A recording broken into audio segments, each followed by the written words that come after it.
राज्यात स्थानिक स्वराज्य संस्थांच्या निवडणुकांचा धुरळा उडालेला आहे. प्रचार आता शिगेला पोहोचलेला आहे आणि यातच प्रचारामध्ये आघाडी जी घेतलेली आहे ती अर्थातच महायुतीच्या नेत्यांनी. कारण आपण पाहतोय की महायुतीचे दोन नेते, मुख्यमंत्री देवेंद्र फडणवीस असतील, उपमुख्यमंत्री एकनाथ शिंदे असतील, यांचा प्रचारांचा धडाका जो आहे तो राज्यभर सुरू आहे. जवळपास 60हून अधिक सभांचा धडाका जो आहे तो घेतला जाते संपूर्ण राज्यभर. आपल्यासोबत शिवसेनेचे मुख्य नेते आणि राज्याचे उपमुख्यमंत्री एकनाथ शिंदे आहेत. ते सध्या राज्यभर सभा घेत आहेत, पायाला भिंगरी लावल्यासारखे ते फिरत आहेत आणि याच सभांमधून वेळात वेळ काढून त्यांच्या व्यस्ततेमधून आपल्यासोबत ते चर्चा करण्यासाठी आज सहभागी झालेले. शिंदे साहेब, स्वागत तुमचं न्यूज 18 लोकमत मध्ये. आमचा अजेंडा निवड डेव्हलपमेंट डेव्हलपमेंट आणि डेव्हलपमेंट. ही निवडणूकच मुळात स्थानिक पातळीवरची आहे. स्थानिक जे विषय आहेत, स्थानिक प्रश्न आहेत, त्याच्याशी निगडीत आहे. त्यामुळे आमचा अजेंडा फोकस जो आहे हा विकासावर आहे. आणि मी गेल्यानंतर अनेक ठिकाणी मला लोक सांगतात, तुम्ही पाणी पुरवठ्यासाठी पैसे दिले, तुम्ही भुयारी गटार योजनेसाठी पैसे दिले, तुम्ही रस्त्यांसाठी पैसे दिले, आता आणखी काही गोष्टी आम्हाला करायच्या आहेत, त्यासाठी देखील आमची अपेक्षा आहे. आणि त्यामुळे या ठिकाणी जे स्थानिक मुद्दे आहेत, स्थानिक मुद्दे, विकासाचे मुद्दे घेऊन आम्ही निवडणुकीला सामोरे जातोय. त्याचबरोबर काही ठिकाणी झोपडपट्टी विभाग आहे, मग त्या ठिकाणी झोपडपट्टी पुनर्विकास असेल, पंतप्रधान आवास योजना असेल, या योजनांना देखील बळ देण्याचं काम आमच्या महायुतीने केलंय. आणि त्यामुळे नक्की या निवडणुकीमध्ये लोकांना स्थानिक सोयी सुविधा आणि स्थानिक इश्यू जे आहेत, प्रश्न आहेत, ते महत्वाचे आहेत आणि ते आम्ही सोडवतोय. ते आम्ही सोडवण्याचा त्यांना विश्वास देतोय, कारण त्यांनी पाहिलेलं आहे. जे आम्ही बोलतो ते करतो. मी मुख्यमंत्री असताना जे बोललो ते सगळं केलं, करून दाखवलं आणि त्याची अंमलबजावणी देखील केली. त्यामुळे जनतेला विश्वास आहे. आणि मला जिथे जिथे मी सभांना जातो त्या सभांना विशेष म्हणजे आमच्या लाडक्या बहिणींची संख्या लक्षणीय असते आणि ते आवर्जून सभेमध्ये उपस्थित असतात. लाडक्या बहिणी, लाडके भाऊ, आमची ज्येष्ठ मंडळी असते. त्यामुळे मला विश्वास आहे की जनता शून्य आहे, विकासाला प्राधान्य देणारी आहे आणि म्हणून काम करणाऱ्यांच्या मागे या स्थानिक स्वराज्य संस्थांच्या निवडणुकीमध्ये मतदार राहतील. लाडकी बहीण योजना यशस्वी ठरली. विधानसभेपूर्वी म्हणजे तुमच्या मुख्यमंत्री कार्यकाळामध्ये ही योजना सुरू झाली, यशस्वी झाली आणि त्याचं फळ देखील तुम्हाला विधानसभा निवडणुकीत महाविजयाच्या रूपाने मिळालं. त्यानंतर म्हणजे विधानसभा निवडणुकीनंतर ही पहिली निवडणूक आहे, तर या निवडणुकीत देखील तोच फॉर्म्युला आपल्याला पाहायला मिळेल विजयाचं. बिलकुल, म्हणजे वातावरण तसंच आहे. कारण मुख्यमंत्री माझी लाडकी बहीण योजना जी आहे ही सर्वसामान्य लाडक्या बहिणींच्या खात्यामध्ये दर महिन्याला 1,500 रुपये वेळेवर जातात. त्याचं योग्य नियोजन आम्ही केलेलं आहे आणि त्यामुळे त्यांच्या सर्वसामान्य लोकांच्या कुटुंबाला एक प्रकारचा आधार मिळतो. कारण मला आठवतंय की मी पण एक सर्वसामान्य कुटुंबातून आलेलो आहे. मी शेतकऱ्याचा मुलगा आहे. त्यामुळे मी माझ्या आईची आणि पत्नीची काटकसर पाहिलेली आहे.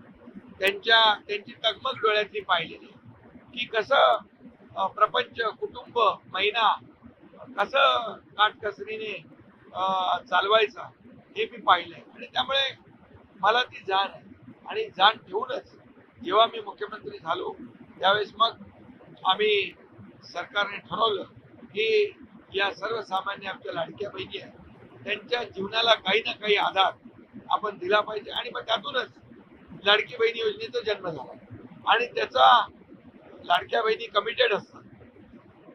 त्यांनी एकदा ठरवलं की ठरवलं आणि त्यांनी विधानसभेत देखील ठरवलं लाडक्या भावांना साथ द्यायची आणि महायुतीला त्यांनी साथ दिली.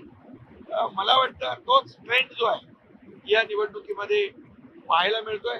कारण लाडकी बहिणी योजना तर सुरू आहे, अनेक योजना, लेक लाडकी लखपती, एसटी मध्ये 50% महिलांना सवलत, मुलींचं उच्च शिक्षण मोफत, त्याचबरोबर असे अनेक निर्णय आम्ही घेतले.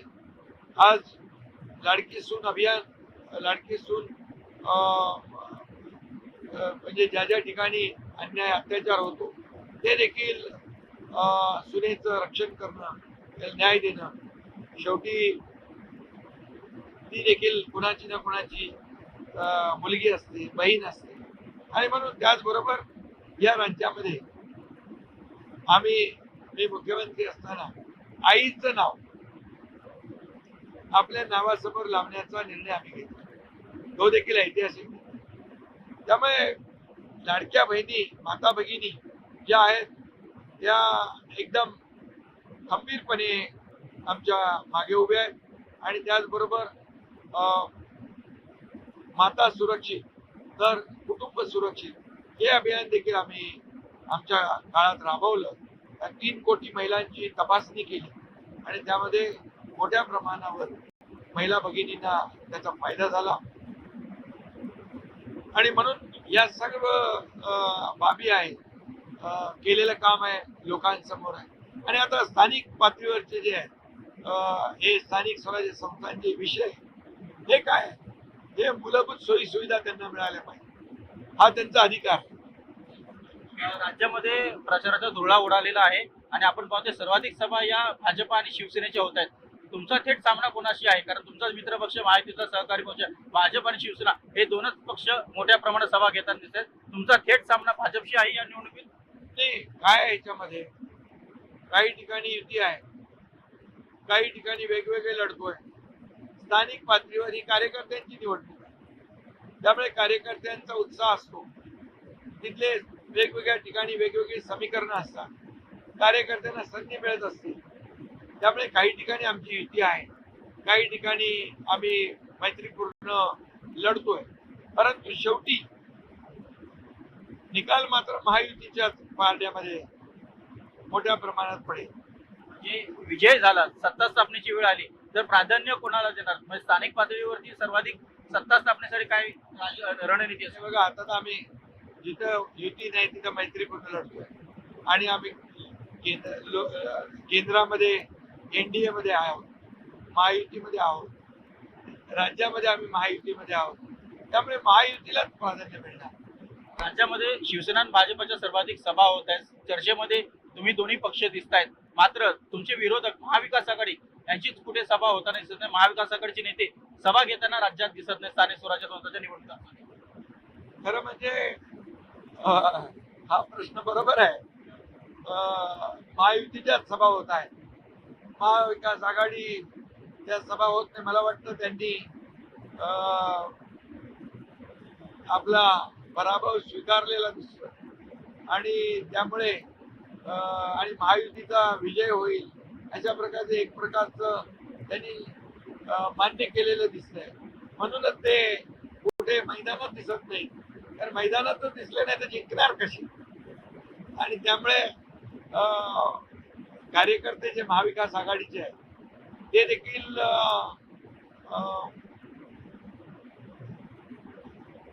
निवडणुकी संभ्रमात आहे की हे काय सुरू आहे.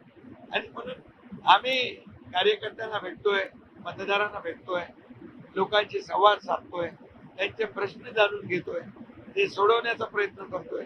त्यामुळे बघा, लोकांना काम पाहिजे, लोकांना विकास पाहिजे आणि तो विकास आणि विश्वास देण्याचं काम आम्ही करतो. म्हणतो की सभा तुमच्या मोठ्या प्रमाणात होत आहेत, फोकस जो आहे तो पूर्णपणे शिवसेना आणि भाजपवरतीच केंद्रित झालेला आपल्याला पाहायला मिळतोय. महाविकास आघाडीच्या सभा होताना दिसत नाही, त्याच्या नेत्यांच्या सभा होताना दिसत नाही. एकंदरीत हा राजकीय रणनीतीचा भाग आहे का? अरे, राजकीय रणनीती निवडणुकांना उतरल्यानंतर तुमचे उमेदवार जिकडे उभे आहे त्यांच्या पाठीशी तर उभं राहिलं पाहिजे, त्यांच्या प्रचार सभांना तर गेलं पाहिजे. ते महायुती करते, ते महाविकास आघाडीचं काम आहे, ते कर्तव्य त्यांनी बजावलं पाहिजे. असं कार्यकर्त्यांना वाऱ्यावर सोडून देण्याचं काम महायुती करत नाही. आणि मग आमच्या सभा होत आहे, सभांना उत्स्फूर्त प्रतिसाद मिळतोय.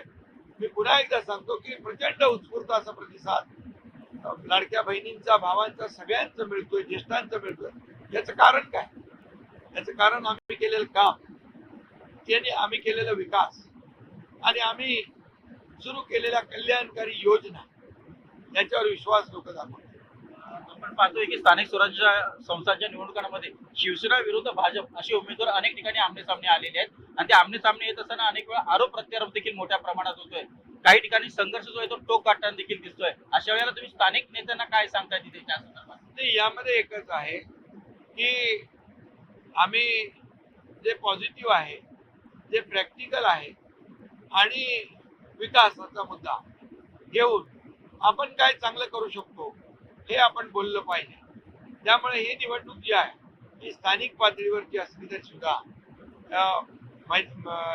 मैत्रीमध्ये आपण लढतोय. त्यामुळे टोकाची भूमिका, टोकाचे आरोप या निवडणुकीमध्ये होता कामा नये. ही भूमिका शिवसेनेची आहे, महायुतीची.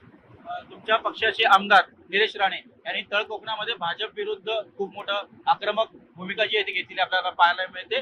कालच त्यांनी भाजप पदाधिकाऱ्यांच्या घरी धाड टाकली, पोलिसांना बोलवलं, निवडणूक आयोगाच्या अधिकाऱ्यांना बोलवलं आणि रोख रक्कम जी आहे त्यांनी पकडून दिलेली आहे. त्यामुळे काहीसं महायुतीमध्येच एकमेकांच्या विरोधात आक्रमक भूमिका घेताना तळ कोकणात पाहायला मिळते. एकूण कसं पाहता याकडे आणि तुम्ही त्या संदर्भात काय? नाही, खरं म्हणजे सिंधुदुर्गामध्ये थोडा निवडणुकीचा तिकडचा पॅटर्न वेगळाच झाला कोकणामध्ये. पण काही पॅटर्न असला तरी सुद्धा या ठिकाणी आपण मित्रपक्ष आहोत. या निवडणुकीनंतर पुन्हा आपण सरकारमध्ये एकत्र आहोत. त्यामुळे कुठल्याही टोकाचं भूमिका कुठल्याही कार्यकर्त्यांनी पक्षाने येऊ नये. शेवटी आपल्याला पुन्हा एकत्र येऊन काम करायचं. तुमच्या पक्षाचे आमदार निलेश राणे यांनी भाजप प्रदेशाध्यक्ष रवींद्र चव्हाण यांच्या विरोधात एक प्रकारे शड्डू ठोकलेत असं म्हणावं लागेल. त्यांनी त्यांचं नाव घेत सांगितलं की त्यांनी एक प्रकारे पैसे वाटप करण्याचं इथे धोरण जे आहे ते अवलंबलेलं आहे. त्याच्या विरोधात त्यांनी तक्रार देखील केलेली आहे. याच्या बाबतीमध्ये मला तर माहित नाहीये, परंतु मी एवढंच सांगेन की ठीक आहे, निवडणुकीमध्ये आपण एक दुसऱ्याच्या समोर उभे राहत असतो आणि आम्ही काय करणार चांगलं, आम्ही काय त्या नगर परिषदेसाठी विकासाचं जे काही काम आहे, प्रकल्प आहे ते कसे राबवणार यावर आम्ही भर देऊ.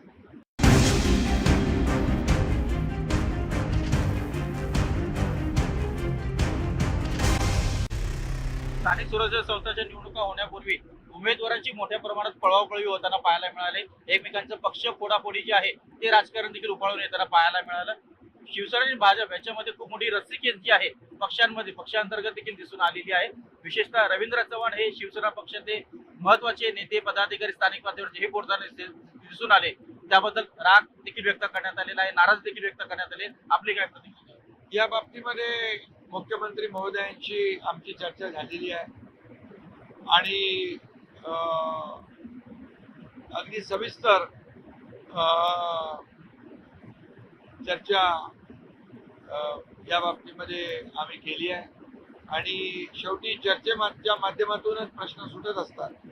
त्यामुळे आता महायुती म्हणून आम्ही सरकारमध्ये एकत्र आहोत आणि त्यावेळेस देखील मुख्यमंत्री महोदयांनी सांगितलं की हे जे काही आपल्या पक्षातले एक दुसऱ्याच्या पक्षातले एक दुसऱ्यामध्ये प्रवेश घेऊ नये.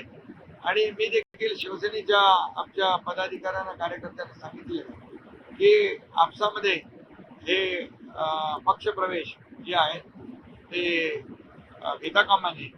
आणि त्यामुळे या विषयावर एक निर्णय झालेला आहे साधक बाधक. तुम्ही या संदर्भात केंद्रीय गृहमंत्री अमित शहा यांची देखील दिल्लीला जाऊन भेट घेतली. तिथे देखील काहीशी तक्रारवजा जी आहे ती करण्यात आली होती रवींद्र चव्हाण यांच्या एकूणच कारभाराबद्दल. त्यानंतर देखील त्यांनी पक्ष जे आहेत फोडाफोडी आणि पक्षांचे प्रवेश हे सुरूच ठेवले होते. त्यामुळे देखील शिवसेना पक्षांतर काही नाराजी स्थानिक नेत्यांनी व्यक्त केली होती. तुमच्यापर्यंत देखील अनेकांनी तक्रारी ज्या ते पोहोचवलेल्या आहेत, त्याबद्दल तुम्ही काय? केंद्रीय गृहमंत्री अमित भाईंना भेटलो आणि एकनाथ शिंदे तक्रार करणारा कार्यकर्ता नाही. त्यामुळे इथले जे काही राज्यातले प्रश्न आहेत, स्थानिक पातळीवरचे प्रश्न जे आहेत ते आम्ही मुख्यमंत्री आणि आम्ही बसून सोडवायला समर्थ आहोत. आणि त्यावेळेस बिहारचं शपथविधी होता, एनडीएचा घटक पक्ष म्हणून मलाही निमंत्रण होतं आणि मी दिल्लीत होतो. त्यामुळे त्यांना देखील शुभेच्छा दिल्या, मी अभिनंदन केलं बिहारच्या विजयाचं. त्यामुळे हे स्थानिक पातळीवरचे प्रश्न आम्ही राष्ट्रीय पातळीवर नेण्याची आवश्यकता नाही. ही आमची भूमिका आहे. जी सूत्रांकडनं माहिती मिळते त्यानुसार केंद्रीय गृहमंत्री अमित शहा यांनी शिवसेना आणि भाजप यांच्या सर्वोच्च नेत्यांना म्हणजे तुम्हाला आणि देवेंद्र फडणवीस यांना राज्यातील सांगितलं आहे की एकोप्याने राहा आणि येणाऱ्या महानगरपालिका निवडणुकाला देखील आपल्याला एकोप्याने जायचंय आणि तिथे आपल्याला निवडणुका ज्या आहेत ते एकजुटीने जिंकायचं असा मंत्र तुम्हाला आणि देवेंद्र फडणवीस यांना दिलेला आहे. पुढे तुम्ही कसं पाहता कारण आता या स्थानिक स्वराज्य संस्था नगरपंचायत नगर परिषद पुढे मुंबई महापालिका आणि इतर महापालिका देखील महत्वाची आहे तुमच्यासाठी. कधी कधी काय असतं बैठकीला दोघंच असतात पण बाहेर मीडियामध्ये प्रश्नही मीडिया तयार करते उत्तरही मीडिया देते हे अनेक वेळा होत आणि जसं आपण म्हणालात की येणाऱ्या महापालिका निवडणुका एकजुटीने लढल्या पाहिजे जिंकल्या पाहिजे ही वस्तुस्थिती आहे. आणि मुंबई महापालिकेसह ज्या महापालिका आहेत त्यामध्ये महायुती बिलकुल जिंकेल कारण मुंबईमध्ये देखील आपण पाहिलं की गेले अनेक वर्ष ज्यांची सत्ता होती मुंबई विकासापासून वंचित राहिली वंचित ठेवली. मी जेव्हा मुख्यमंत्री झालो तेव्हा देवेंद्रजींनी आम्ही महापालिका पूर्ण हद्दीमध्ये कॉन्क्रीटचे रस्ते झाले पाहिजे अशा प्रकारचं मी स्वतः आयुक्तांना सांगून कॉन्क्रीटचे रस्ते 2 टप्प्यामध्ये आम्ही करतोय. इतके वर्ष का नाही इतके वर्ष लोकांना खड्ड्यातला प्रवास का करावा लागला इतके वर्ष लोकांना अपघाती प्रवास खड्ड्यातून प्रवास लोकांची गैरसोय व्हायला नको होती. आम्ही जो निर्णय घेतला जसा मुख्यमंत्री झाल्यानंतर कॉन्क्रीट करण्याचा खड्डेमुक्त मुंबई करण्याचा तो निर्णय आधी घेतला असता तर खूप पैसेही वाचले असते. सिवरेज ट्रीटमेंट प्लॅन्टचा निर्णय आम्ही घेतला 60 ट्रीटमेंट प्लॅन्ट आता सुरू आहे.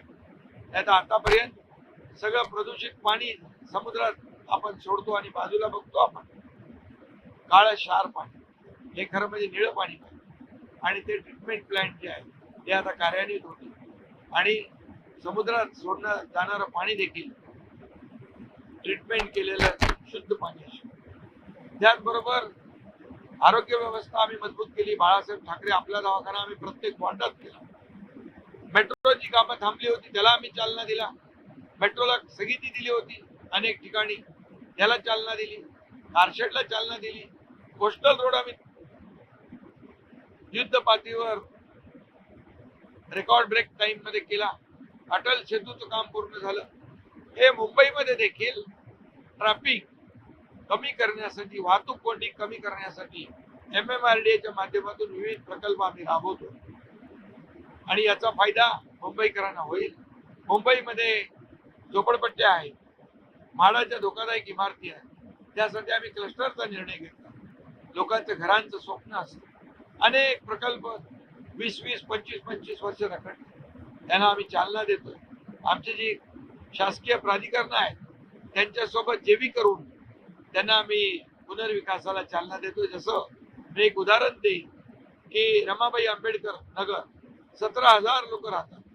ते आज SRA आणि MMRDA करते. त्यांना भाडं मिळालं नव्हतं 20 वर्ष. त्यांना भाडं आम्ही 160 कोटी रुपये दिले. मुख्यमंत्री असताना हे क्लस्टरचा निर्णय आम्ही घेतला. मुंबईकरांसाठी अनेक निर्णय आम्ही घेतले त्यामुळे मुंबईकर सुज्ञ आहे आणि येणाऱ्या निवडणुकीमध्ये मुंबईकर महायुतीच्या पाठीशी उभा राहिल्याशिवाय उभा राहील. स्थानिक स्वराज्य संस्थांच्या निवडणुकांमध्ये आता नगर परिषद नगरपंचायतच्या नगरपालिकेच्या निवडणुका होत आहेत. यानंतर जिल्हा परिषद होईल त्यानंतर महानगरपालिकांच्या निवडणुका होतील. केंद्रामध्ये NDAचं सरकार आहे राज्यामध्ये महायुतीचं सरकार आहे. मुंबई महानगरपालिका वगळता इतरत्र कुठेही महायुती एकत्र लढणार नाही. फक्त मुंबई शहरापुरता महायुती ही एकत्र निवडणूक लढेल असं एकंदरीत चित्र दिसतंय. कितपत तथ्य काय पुढची रणनीती? मला असं वाटत नाही कारण आमची भूमिका स्पष्ट आहे. या महापालिकांच्या निवडणुका ज्या आहेत आणि मुख्यमंत्री म्हणून देवेंद्रजी यांच्याशी जेव्हा मी चर्चा करतो तेव्हा तेही सकारात्मक आहेत की महापालिकांमध्ये आपण महायुतीने लढलं पाहिजे आणि त्यामुळे मला वाटतं काही अडचण येईल असं वाटत नाही. कारण महायुती म्हणून ताकदीने लढलो तर मला वाटतं विरोधकांना या ठिकाणी जनता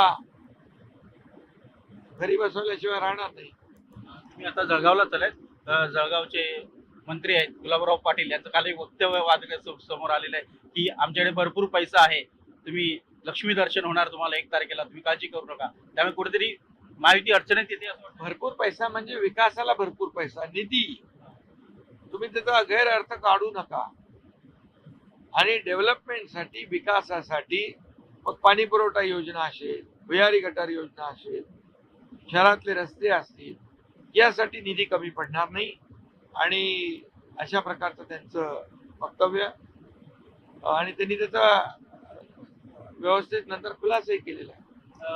शिंदेसाहेब, एक शेवटचा प्रश्न विचारतो.